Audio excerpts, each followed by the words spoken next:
Life success होने के टिक marks क्या हैं?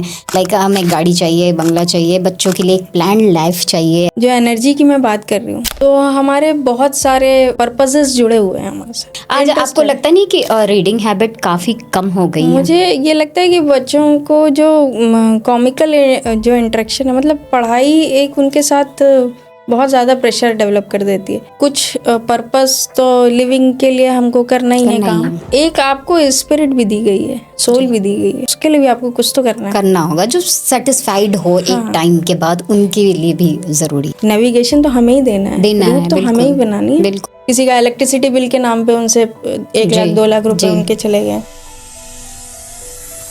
नमस्कार, मैं प्रिया स्टूडियो में आप सभी का स्वागत करती हूँ एक बार फिर से। किताबों की अपनी एक अलग दुनिया होती है, काफ़ी मेस्मराइजिंग और रियल वर्ल्ड से थोड़ा अलग होती हुई दुनिया है। और जब इसी दुनिया में वास्तविकता जुड़ जाती है तो ये हमें नए आयाम देते हैं। आज इसी तरह की चर्चा हम करेंगे अपने गेस्ट के साथ। और आज जो गेस्ट हमारे पास आई हुई हैं वो एक ऑथर हैं, वो एक सोशलिस्ट भी हैं, कई सारे अवार्ड जीते हैं उन्होंने, तो बहुत लंबा बैकग्राउंड है। तो बेहतर है हम उनको इनवाइट करें और आगे हम अपना इंटरेक्शन शुरू करते हैं। तो रंजना जी, बहुत बहुत स्वागत है आपका स्टूडियो में। थैंक यू प्रिया जी, आपने बड़ा प्यारा सा इंट्रोडक्शन दिया। नहीं, आप डिज़र्व करती हैं इस इंट्रोडक्शन को, क्योंकि एक लंबे टाइम से आप इस फील्ड में रही हैं और साहित्य से जुड़ाव रहा है आपका, तो काफ़ी अच्छा है। बट मेरा एक थोड़ा सा अलग सा सवाल पहले ही मैं पूछती हूँ कि आपका नाम R.K. नवाब बहुत ही रॉयल नेम है। ये नाम के पीछे की हिस्ट्री जानना चाहूँगी कि ये ऑथर साहित्य से जुड़े हुए हैं, ये बाय डिफ़ॉल्ट है, या फिर आप लखनऊ की नगरी से हैं, नवाबों की नगरी से, इस वजह से? प्रिया जी, आप दोनों ही बातों में सही हैं। सही हूँ? हाँ, बिल्कुल। जी। इस नाम के पीछे छोटी सी स्टोरी ये है कि जब हमारा स्कूल का ग्रुप था तो हम 5-6 फ्रेंड्स थे, और उस समय भी स्कूल में भी ज़्यादातर लोग नेताजी ही बुलाते थे। ओह। तो कुछ ऐसी पर्सनैलिटी बन गई थी, और उसके बाद मैंने कहा नेताजी ना बुलाया करो, नवाब अच्छा लगता है। नवाब अच्छा है ना, सूट भी करे पर्सनालिटी को, है ना। तो फिर वहाँ से दोस्तों ने ऐसे, अरे आ गए नवाब साहब, आ गए ना, ऐसे बिल्कुल। और कभी कुछ लोग टॉन्ट कर देते थे और कुछ जो क्लोज फ्रेंड थे उनको भी अच्छा लगता, तो इस तरह से ये नवाब नाम पड़ा।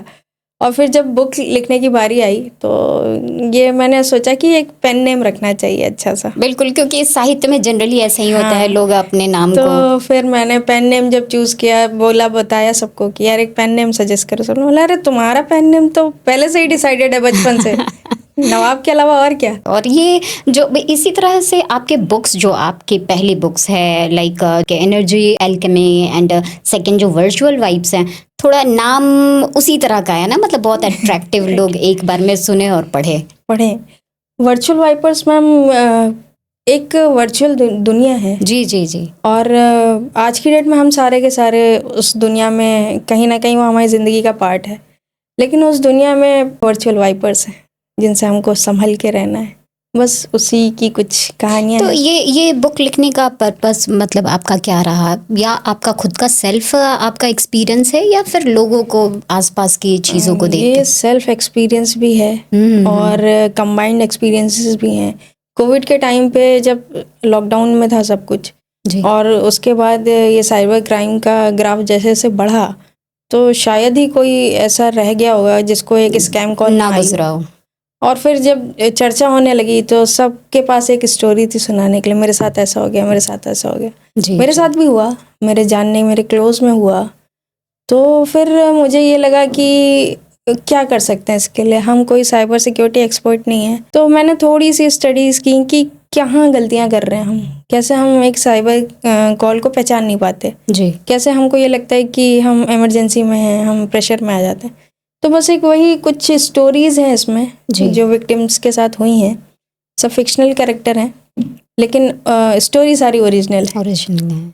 कैसे लोगों के साथ कैसे OTP स्कैम हुआ, किसी का इलेक्ट्रिसिटी बिल के नाम पे उनसे 1 लाख 2 लाख रुपए उनके चले गए। अमूमन थोड़ा बहुत हर कोई इससे और गुजरा है। यहाँ पे बहुत छोटी छोटी चीज़ों की क्या अवेयरनेस की ही ज़रूरत है। कमी है। बहुत बड़ी आपको साइबर सिक्योरिटी एक्सपर्ट होने की ज़रूरत नहीं है। जी जी तो जी। वही कोशिश है, मेरी प्रयास है कि लोग ये चीज़, और मेरा टारगेट भी यही है कि स्कूल के बच्चे जो अभी नए नए कोविड के बाद शिफ्ट हुए, अपना उनका पूरा स्कूल ही मोबाइल में शिफ्ट हो गया, जो मतलब दुनिया से पूरी तरह से कनेक्ट नहीं हो कनेक्ट भी पाए। नहीं है, और उन कोविड की वजह से स्कूल बंद हुए तो मोबाइल में स्कूल शिफ्ट हो गया, तो उनके लिए तो मोबाइल एक फ्रेंडली स्पेस है ना। जी जी। वो तो वहाँ से लर्न करने आए हैं, तो उनको तो बहुत फ्रेंडली लगता है, और वहाँ पे अगर उनके साथ कुछ हो रहा है तो वो नहीं समझ पा रहे हैं। तो मेरे ऑडियंस, मेरा टारगेट भी वही बच्चे हैं। जी जी।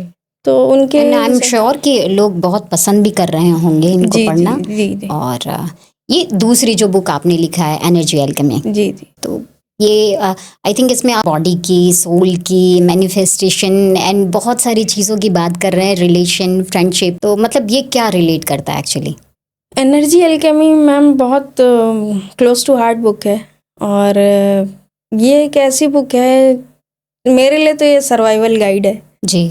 और मेरे दिल से निकला है ये सब कुछ, कि ज़िंदगी में बहुत सारे अप डाउन फेस किए, बहुत सारी चीज़ों को फेस किया, और वो वैसी चीज़ें थी जिसमें कई लोग टूट जाते हैं। जी जी।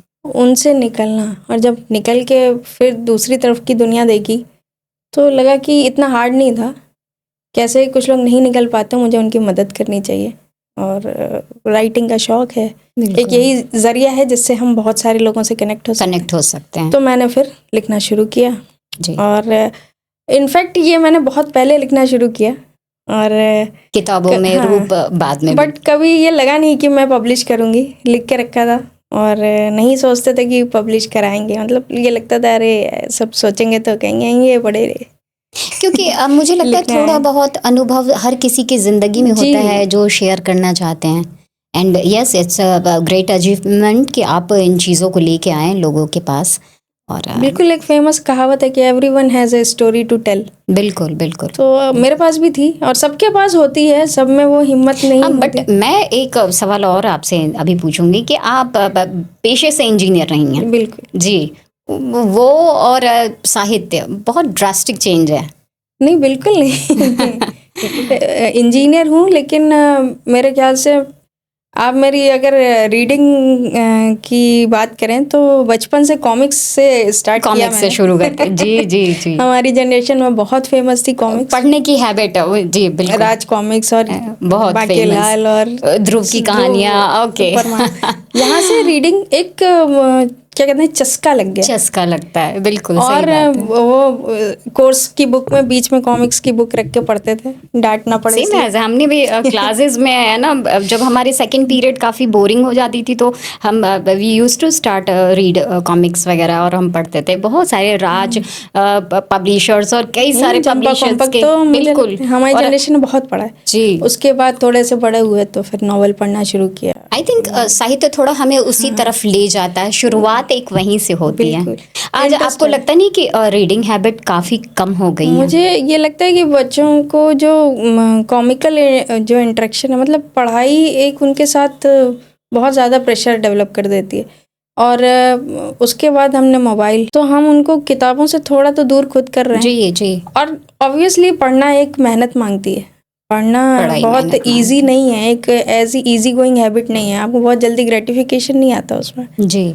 तो थोड़ी तो मेहनत उसमें लगती है, और फिर अगर घर के बड़े बुजुर्ग नहीं पढ़ रहे हैं तो बच्चे ऑब्वियसली नहीं पढ़ेंगे। बिल्कुल बिल्कुल। तो थोड़ा सबको वापस किताबों की तरफ आना पड़ेगा। तो अगर वो चाहते हैं कि आपके आगे की जनरेशन में पढ़ाई एक नॉर्मल सा कल्चर हो जाए, तो रीडिंग एक सबको पढ़ना पड़ेगा। बिल्कुल बिल्कुल। पूरे घर 15 मिनट ही पढ़िए। ये जो आपने दूसरी बुक जो आप जिनके एनर्जी की बात कर रहे हैं, तो बुक पढ़ने के बाद बहुत सारे एस्पेक्ट आते हैं ध्यान में, बट आपको लगता है कि एक डेली आदमी के लाइफ में इतना स्ट्रगल है, क्योंकि आप रिलेट करती हैं इन सारी चीज़ों से, तो एक होता है ना हमारा एक टिक मार्क होता है कि लाइफ सक्सेस होने के टिक मार्क्स क्या हैं, लाइक हमें गाड़ी चाहिए, बंगला चाहिए, बच्चों के लिए एक प्लान लाइफ चाहिए, एंड ऑफ कोर्स रिटायरमेंट तक लोग प्लान करके रखते हैं। बट डेली लाइफ में आपको नहीं लगता कि मतलब लोग दौड़े जा रहे हैं, भागे जा रहे हैं, और अपनी खुशी के अगर बात करें तो चल रहा है, बस ज़िंदगी काट रहे हैं, तो इससे कैसे रिलेट करती हैं आप? देखिए, एक जो एनर्जी की मैं बात कर रही हूँ, जी हम यहाँ जब इस धरती पे आए हैं तो हमारे बहुत सारे पर्पसेस जुड़े हुए हैं हमारे साथ, और कुछ पर्पस तो लिविंग के लिए हमको करना ही है करना ही काम, है। और कुछ जो फैमिली और सोसाइटी के लिए हमारे ड्यूटीज़ हैं वो कर रहे हैं, और एक आपको स्पिरिट भी दी गई है, सोल भी दी गई है, उसके लिए भी आपको कुछ तो करना है। करना होगा जो सेटिस्फाइड हो एक हाँ। टाइम के बाद, उनके लिए भी ज़रूरी तो है। अगर आप यहाँ तक पहुँच रहे हैं तो पहली बात तो आप एक प्रिविलेज लाइफ में हैं लाइफ में है। कि आप यहाँ तक सोच पा रहे हैं कि हमें अपनी सोल के लिए भी कुछ करना है। जी और अगर वहाँ तक आप पहुँच रहे हैं तो आपको डेफिनेटली करना तो चाहिए। ये आपका यहाँ पे धर्म बन जाता है कि आप अपनी स्पिरिचुअल अवेयरनेस के लिए भी कुछ करिए। जी अगर आप स्पिरिचुअली अवेयर होंगे तो आपके आसपास का जो एनवायरनमेंट है उसमें एक एलिवेशन आएगा, वो पूरी एनर्जी आप एलिवेट करेंगे। और अगर ऐसी सोसाइटीज़ हम डेवलप कर पाए ऑल ओवर वर्ल्ड तो हम एक शायद वो यूनिवर्सल एनर्जी के पास थोड़ा सा पहुँच कनेक्ट हो पाएंगे, सके।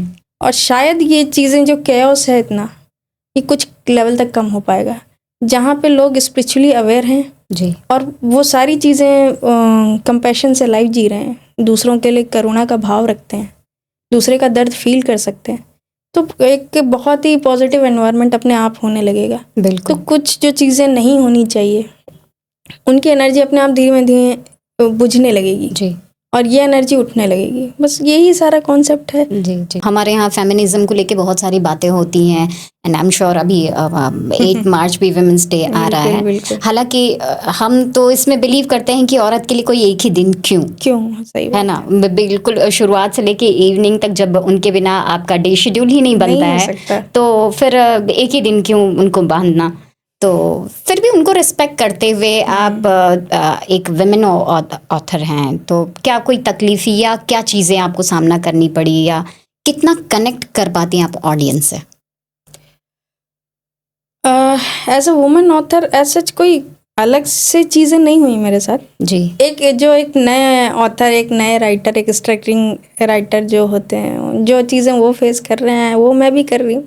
जी और जैसे बुक के लिए प्रस्तावक चाहिए, तो जब तक आप एक अच्छे रीडर राइटर से, ऑथर से कनेक्ट नहीं तो नहीं मिलेगा, चाहे आप वुमन हो चाहे ना हो। तो ये सारी शुरुआती एलिमेंट्री चीज़ें तो सबको फेस करनी है। बिल्कुल। तो एज सच ऑथर होना, फीमेल ऑथर, हाँ फेमिनिज्म की बात अगर आप कर रही हैं तो हाँ बहुत सारे मिसलीडिंग कॉन्सेप्ट आज की डेट में हैं। लोगों को ये लगता है कि लड़की अगर फेमिनिस्ट है तो ये एक ना एक दिन हमारे ऊपर कोई ना कोई केस ज़रूर कर देगी, पर ऐसा नहीं है। ये कॉन्सेप्ट आजकल बहुत वायरल भी हैं। और मुझे नहीं पता कि आप अगर क्राइम अगेंस्ट वुमेन का रेशियो देखिए जी तो सिर्फ एक किसी को ना कह देने पे भी लड़की का मर्डर हो जाता है। बिल्कुल। ऐसा केस मुझे नहीं लगता कि लड़कों के साथ इतनी आसानी से आपको ये स्टोरी। और अब ये कहीं ना कहीं मुझे लगता है ना कि हम एक संक्रमण काल से गुजर रहे हैं कि हमें इधर पीछे की भी चीज़ों को फॉलो अप लेना पड़ रहा है और आगे भी चीज़ों से हम कनेक्ट हो रहे हैं, तो ये थोड़ा ज़्यादा मतलब स्ट्रगलिंग है। बिल्कुल आप सही कह रही हैं जी। लेकिन बहुत सारी चीज़ों को हमें ही आगे का क्या कहते हैं नेविगेशन तो हमें ही देना है, रूट तो हमें ही बनानी है। बिल्कुल पीछे वालों ने अपना काम किया कुछ एक टैगलाइन मुझे लगता है विमेंस के साथ जोड़ दिया गया है, लाइक आप नो मीन्स नो, और आप इनको साथ में चलो, या एक फैशन आइकन बना दिया गया है कि इतने तक होना चाहिए, तो दैट इज़ गुड। उससे ओवर एक दायरे से बाहर जाती हैं हर चीज़ तो फिर लोगों को इंटरप्शन लगने लगता है। अब वो ऑब्वियसली किसी का एक बहुत बड़ा दायरा है और आप उनकी टेरिटरी में जाओगे तो थोड़ा उनको भी लगेगा कि कहीं ऐसा तो नहीं हमको ओवर पावर कर दिया जाएगा। बिल्कुल बिल्कुल। एक अननोन सा फियर रहता है जिनके पास पावर है, उनको लगता है कि ये ओवर पावर हो जाएंगे, हम एक दिन इनको ये ओवर शैडो कर लेंगे हमको, पर ऐसा नहीं है। इक्वालिटी की बात करना किसी की पावर छीनने में, किसी की पावर में इंटरप्शन नहीं है। पावर होनी ही नहीं चाहिए ना, इक्वल डिस्ट्रीब्यूशन होना चाहिए। जी। और रंजना जी, आपको काफ़ी सारे अवार्ड्स मिले हैं, काफ़ी सारे यूपी गवर्नमेंट, उत्तराखंड सरकार के थ्रू से, और बच्चों की एजुकेशन के लिए आपको देश रत्न अवार्ड मिला है, तो कुछ बताएंगे उसके बारे में, अपना अनुभव बताएं हमें। बिल्कुल।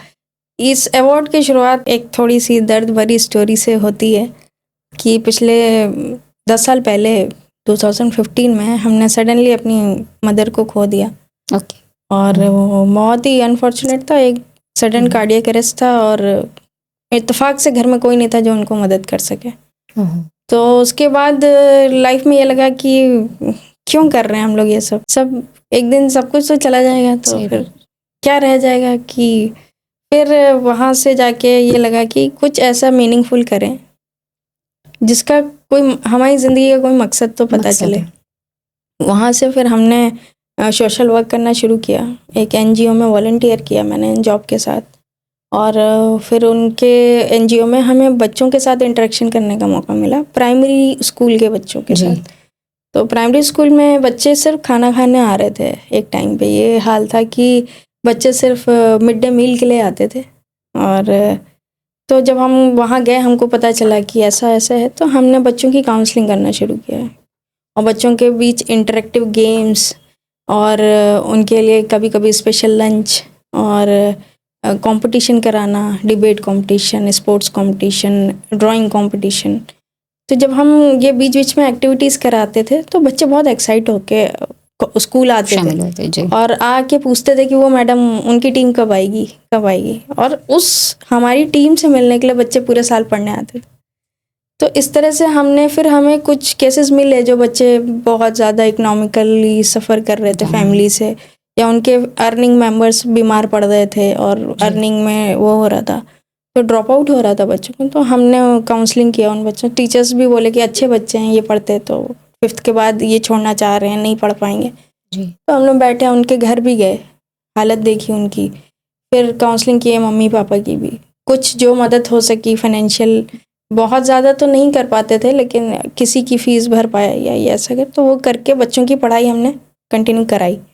उसमें से कुछ बच्चे आज काफ़ी अच्छा कर रहे हैं। जी। और इस तरह से काउंसलिंग कर करके हमने ड्रॉप आउट रेशियो काफ़ी कम किया। तो उसी के लिए मुझे 2 बार बहुत बधाई। और बहुत अच्छा लगता होगा ना जब ऐसे बच्चों को आप सक्सेस देखते हो। हाँ, वो बच्चे जब हमें रास्ते में पहचानते हैं तो वो रियल अवार्ड है। खुशी, बिल्कुल। बहुत अच्छा। मुझे ये बताइए रंजन जी, आप बीइंग फैमिली और परिवार के मेंबर्स होने के नाते आपका आइडिया ऑफ एंटरटेनमेंट क्या है? अपने आप को कैसे रिफ्रेश करती हैं आप? आइडिया ऑफ एंटरटेनमेंट मेरा बहुत नॉर्मल सा है। थोड़ी देर मैं भी मोबाइल, गाना सुनती हैं, म्यूजिक सुनती हैं, क्या करते हैं आप? बहुत क्लोज है, मैं सुनती हूँ बहुत ज़्यादा म्यूजिक। हाँ, और मेरा जो जॉनर है वो बहुत वाइड है। मतलब किसी दिन मूड है तो मैं सिर्फ कव्वाली ही सुन रही हूँ, किसी दिन मूड है सिर्फ गज़ल, और कभी मैंने कॉमेडी गाने भी सुने दिन भर। मूड इतना अच्छा हो जाता है। बिल्कुल मतलब कोई बंधा हुआ। मेरे भैंस को अंडा क्यों मारा, मैंने ये गाना भी सुना है और मुझे लगा यार ये भी तो अच्छा लग रहा है मुझे।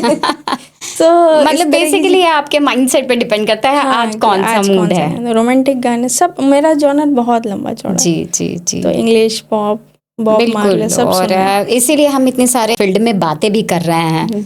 तो बहुत अच्छा लगा आपसे बात करके, और आई होप कि आप ऐसे ही लिखते रहें, अपने एक्सपीरियंस को शेयर करें, सो दैट कि आगे रीडर्स को भी फ़ायदा हो।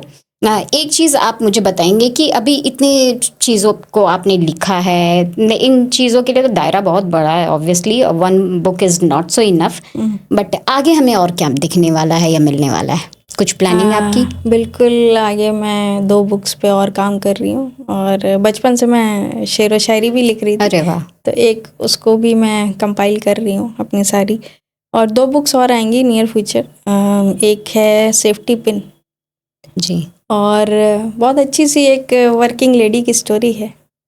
सेफ्टी पिन बहुत रिलेटेबल है। आप समझ सकती हैं सेफ्टी पिन का हमारी लाइफ में क्या इम्पोर्टेंस है। आई होप कि हम आपको फिर से स्टूडियो में एक नए बुक के साथ मिले, फ्यूचर में आपके चीज़ें और आगे जाएं। इसकी बहुत बहुत बधाई। Thank you so much. धन्यवाद हमारे स्टूडियो में आने के लिए। बहुत बहुत धन्यवाद, आपने मुझे यहाँ बुलाया। जी, आई एम सो ऑनर्ड।